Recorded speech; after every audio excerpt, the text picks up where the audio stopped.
So, what is going on, guys? I am Black Ops Amazing. Welcome back to another zombies video on the channel, where today we are going to be looking at the full Chaos storyline so far. This is our new story in Zombies with our new characters, Shaw, Diego, Bruno and Scarlett, as they make their way through the maps Voyage of Despair and 9, and going to be explaining our new storyline so far. As always, if you enjoyed the video today, a like rating would be appreciated. Of course, if you want to, if not, it doesn't matter. Make sure you are subscribed to stay up to date with the latest zombies videos, but let's get right into it. Here we go. So we know this whole storyline is built around Scarlett trying to find her father, Alistair Rhodes. Alistair, throughout his whole life, was on a tireless pursuit of myth and legend. He was on a journey to discovering the origins of the universe. When Scarlett was a child, Alistair would tell her stories, tales of history that offered glimpses of ancient culture, filled with mystery and magic. But as she grew up, Scarlett believed these stories were just simple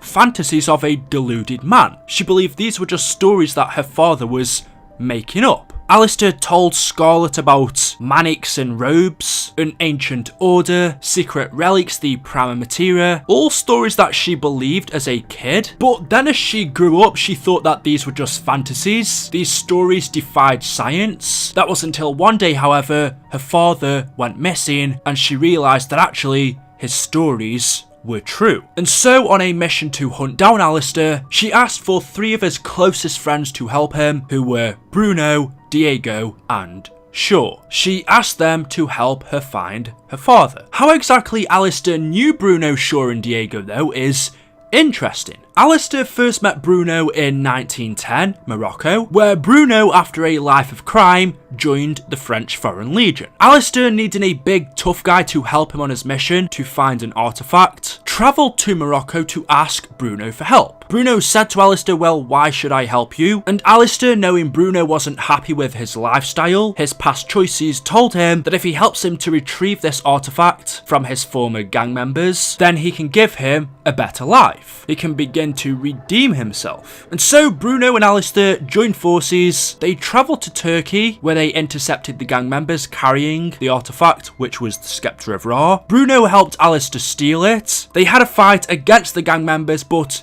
in that fight, Bruno was killed. Alistair used the powers of the Sceptre of Ra to revive Bruno and bring him back to life. And from there on out, after saving Bruno, he then owed his life to Alistair. So as soon as Scarlett came to him and asked for his help to find Alistair, Bruno couldn't say no. In terms of Stanton Shaw, well, Alistair and him were friends for a very long time. We don't exactly know how they originally met each other, but we do know that Shaw agreed to help Alistair when they met at a bar in Cambodia. Shaw, of course, for all of his life had been a chemist. However, after agreeing to help the Germans to create a weapon using chemicals, Shaw made some wrong calculations, and as these chemicals that Shaw made were being transported by the Germans, something went wrong. The chemicals exploded and killed 147 Germans, and so because of this, they came after Shaw. They began to hunt him down. Shaw moved from country to country trying to evade the Germans, where he eventually settled for a little while in Cambodia. That was until one day in March 1911, Alistair found Shaw. He asked him for his help to find the prima materia, which is a formless primal substance regarded as the original material of the universe. Shaw said he won't help Alistair. He doesn't want to go back to his life of chemistry after what happened to him. However, the Germans chasing Shaw suddenly walked into the bar. They found him and told him that they were going to kill him for his crimes. But before they could do that, Alistair intervened and said, "Look,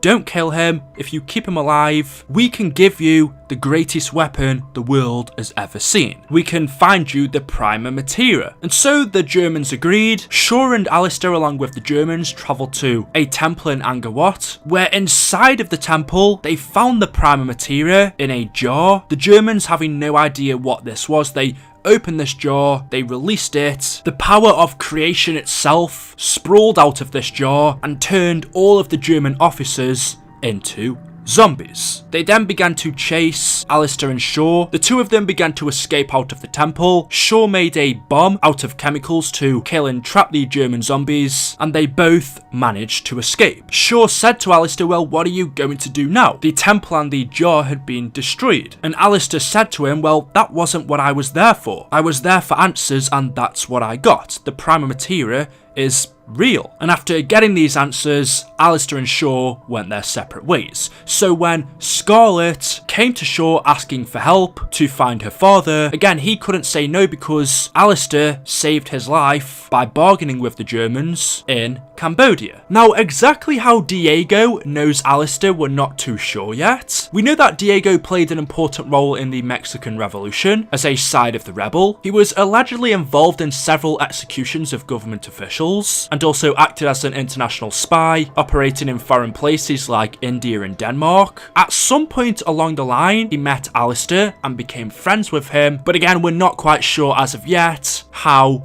those two met. But again, when Scarlett came to Diego asking for help, he couldn't say no. And so now all four of these characters, Scarlett, Bruno, Shaw and Diego, had joined forces. They set out to hunt down, find Alistair, and also finish his mission. Learning that an ancient artifact known as the Sentinel artifact is locked in a safe on the Titanic, the four characters attempt to steal it. They travel on board of the ship, however little do they know that a member of the Order is also after it as well. Scarlett, Bruno, Diego and Shaw break open the safe, they steal the artifact, but just as they do, a member of the Order shows up. He takes it and uses it to unleash a zombie outbreak. Everyone on board is turned into a zombie, and our characters then need to escape. They go through the map completing Easter eggs and quests, uncovering secrets and fighting off against enemies, where near the end they teleport inside of the iceberg where they place the Sentinel artifact. After doing this, the iceberg almost comes to life. It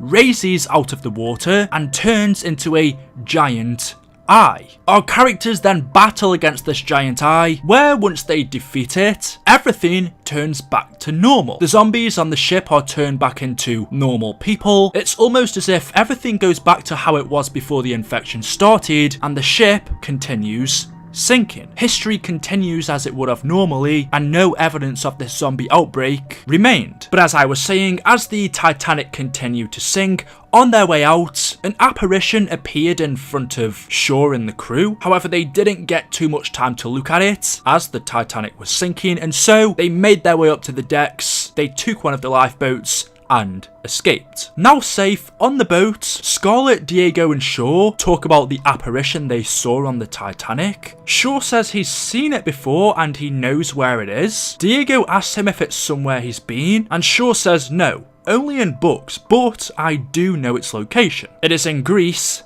Delphi. And Scarlett says, well, that's where we're going next. If the bad guys are there, then there's a good chance that my father is too. And I believe the apparition that Shaw knows, this location in Greece, is the cave that we see them in the 9 intro. That is where they go to next. And just as the camera pans out over to Bruno's head, we see it is actually revealed to us that he is a member of the cult. He has a symbol on his head that the Ancient Order have, which leaves us with the cliffhanger: is Bruno the betrayer? Either he's going to betray Scarlett, Diego and Shaw, or is he betraying the cult? He was originally a member of them and he's now working with our new characters. We don't know. However, the characters travel to Greece, Delphi, inside of this cave, where in front of them we see there is this vapor that they are going to inhale. This vapor is going to send them through the ancients, through time and space itself, to a gladiator arena in the Roman Empire. They inhale this vapor, a voice talking to them says, "Pray for your safe return," and they are sent to 9. While our characters are here, they become gladiators, and as they look out onto the arena, they see the high priest, a member of the Ancient Order, possibly the leader, has the Sentinel artifact in his hand, and he uses it to unleash a zombie outbreak in the arena. And once again, it's up to our characters to fight off against them. We do that, they go through Easter eggs, completing quests, defeating champions of the arena, where eventually they make their way all the way to the end. They are given their final trial, in which first they have to defeat gladiators, they then have to defeat the Guardian, which is a giant armoured elephant. This one is called Fury, and it is being controlled by the riders on its back via its armour. But our crew take it out, and then they are given one final challenge, which is to defeat the champion of the 9, and its name is Wrath. Again, our characters defeat it, the champion of 9 is slain, and then the High Priest says their champion is defeated. The 9 can hide no longer, what once was theirs shall now be ours. And that is where the ending outro kicks in. We see the High Priest walks down into the arena, he places his hand inside of this portal thing, I'm not too sure what this is. However, when he does this, it releases this same infection that's, well, infected the zombies that created them, the same as the Prima Materia, and it infects the priest's hand and part of his face. And you see when he takes his mask off, he is scarred. You can then see all 4 of our characters have been captured by the Ancient Order. Scarlet tells the High Priest that he must let them go because they won the trials. By the Nova Magnotum Proclamation, they should be set free. The priest tells Scarlet that she shouldn't have knowledge of such texts. He says, "You are but an ignorant slave." Scarlet replies, "I know more than you think, and I'm nobody's slave." She spits in the priest's face, and the characters are then put to death. All 4 of them are laid down and beheaded. They are all killed in 9. However, we know that the storyline with these characters is going to continue, and we also know that 9 was just a hallucination. The characters travelled back through space and time, but as the voice said to them, "Pray for your safe return." Well, since 9 is a hallucination, it didn't really happen, or it did, but they weren't actually there. They just got to see what happened. In their hallucination, they were killed, but I'm assuming in our next map, we're going to see them back awake in the cave, and they then move on to their next location. Where that is, we don't know. Maybe it's to hunt down or learn more information about this Ancient Order. Maybe it's to find the High Priest. Possibly he has something to do with Scarlet's father going missing. We'll just have to wait and see. However, that is the full storyline of our new Chaos story so far. If you have enjoyed, if this has helped you out, as always, a like rating would be appreciated. Make sure you are subscribed to stay up to date with the latest videos. Let me know your thoughts about this in the comment section below, and as always, I'll see you guys in the next video. Until then, goodbye.